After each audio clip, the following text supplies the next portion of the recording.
Welcome. My name is Emma. I'll start today off with a cleanse.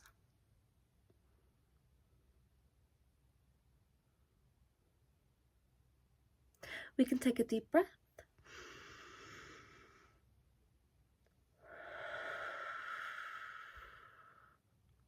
Wonderful. Thank yourself for being here.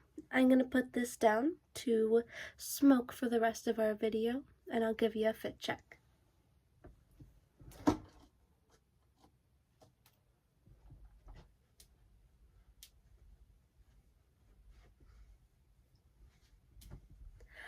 I'm going to see my boyfriend's parents tonight for a late Father's Day dinner, so wearing something cute, something pretty.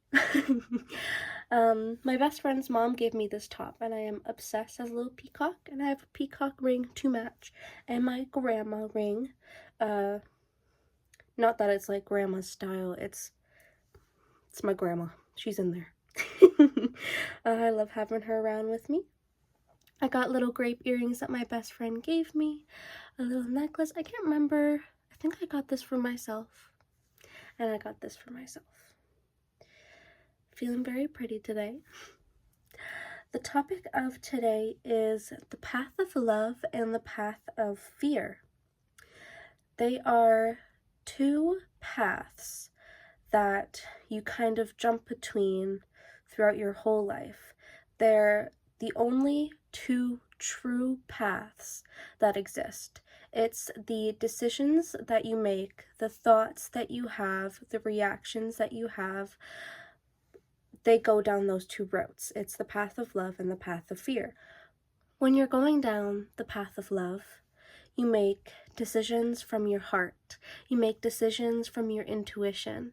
You make decisions with the knowledge of what is good for you and what keeps you balanced.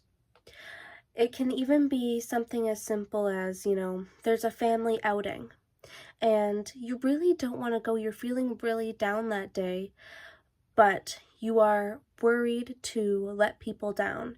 If you decide to go and you end up feeling really drained and not having the best of time, but you showed up for your family so you made others happy, that's the path of fear.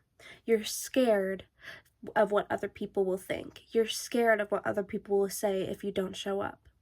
But if you decide to choose you decide to stay home, that is the path of love, because you are feeding yourself what you need. True self-improvement and true self-growth comes from the path of love.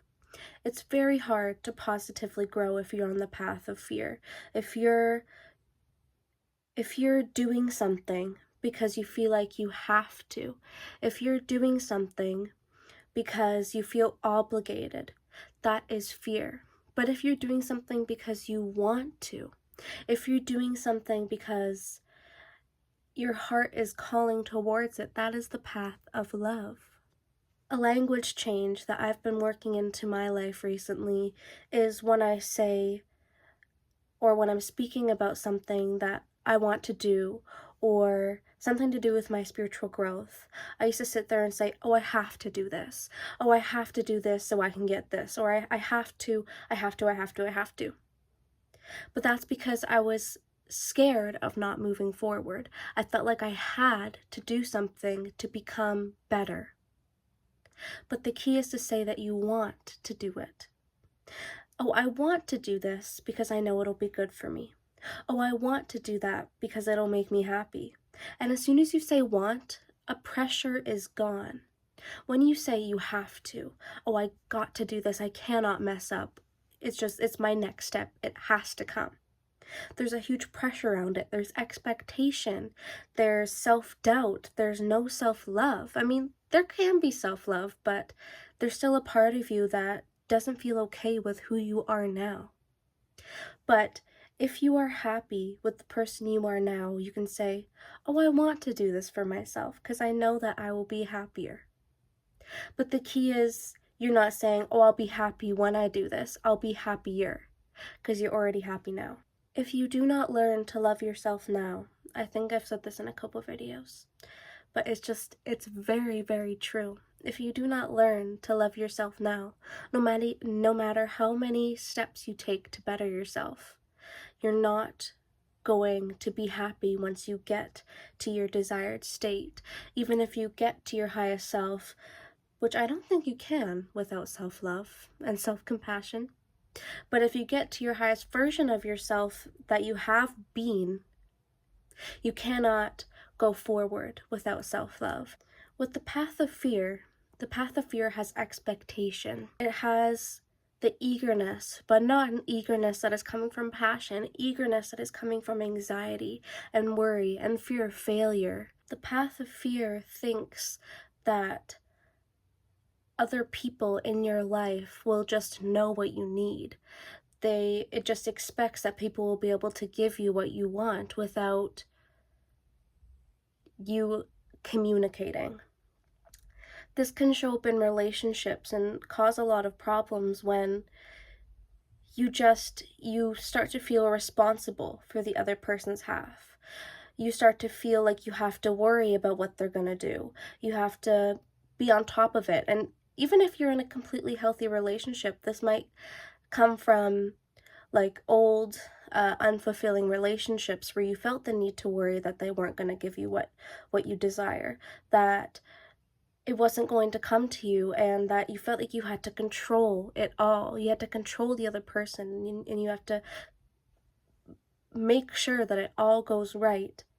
But on the path of love, you know that you can only control your half. You know that you are the only one who can give your love. So you can do your best. You can use your love languages to express the love for your person and not worry that they aren't going to give it back. Because you know you don't need it. You love them. And you know you can trust yourself that if that person isn't good for you, if you are truly not getting what you desire, that you can leave and find what you desire elsewhere instead of waiting and trying to control somebody else. But in a harmonious relationship, you're only worried about you. You're only worried about the love that you're giving. And you are responsible for yourself, and you give and you show your true love. And the other person can give it back. And they will. And you guys are only worried about yourselves, and you are showing each other the love that you guys have within each other. And it's harmonious, and it's balanced, and it's lovely because you're not sitting there trying to control the other person. The path of fear has expectations in your relationship. They expect that somebody's gonna know to get you flowers when you've never said that you love flowers. You know, you expect them to do the dishes when you never ask them to do the dishes.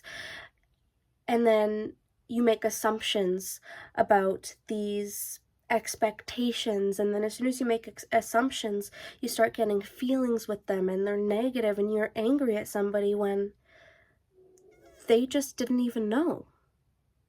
They didn't know what you needed. They didn't know that you were searching for something because you made up this whole situation in your head and you're projecting it onto someone when they're completely clueless. The key to a good, healthy relationship is being able to know what you want and communicate it clearly. Otherwise, you're just going to be sitting and waiting for something that the other person doesn't even know you want. And then you get upset about it, and you make a whole war inside your head when as soon as this war happens in your head, you are completely blind to all the good that's in front of you. My kitty Alfredo is meowing over there. Maybe I'll go get him to show you. 1 second. I've shown you Maiden so far, but this is Alfredo. I named him. I won him from a game of darts, and his brother's also his dad. So that's the backstory on Alfredo. Oh, kitty. I love that cat. Okay. Back on topic. Again, with the path of fear has expectation, the path of fear has expectation for you. It wants you to reach the highest, but you are trying to motivate yourself with motivate yourself with negativity. You're supposed to say, oh, I'm not good enough now. Oh, I need to better myself. Oh, this is not good. I need to do better. Something needs to change. I'm not good. I'm not good enough. And then so you are pressuring yourself to do better and level up. But as soon as you level up, like I said, you are still unhappy with yourself because you haven't taught yourself to love yourself in the moment, to be happy where you are. The expectation builds you up, and if you don't meet it, you beat yourself down and you feel like a disappointment, and there's a lot of self-hatred, and there's a lot of self-abuse in those moments.